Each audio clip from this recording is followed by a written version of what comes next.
Aniya na mga dagkong balita karong adlaw sa One Mindanao.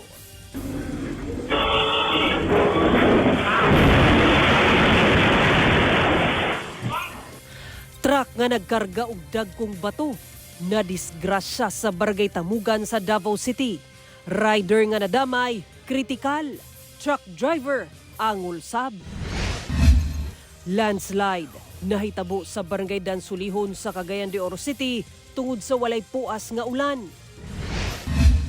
Cagayan de Oro City Health Office nagpatuman og mandatory wearing of face mask sa mga empleyado ug barangay health workers agig panagang sa hulga sa MPAX.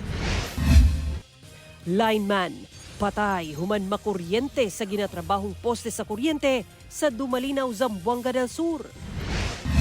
22 ka bag-ong disaster response vehicles nga gipalit sa Davao City LGU gi-turn over na sa mga departamento ug ahensya sa gobyerno.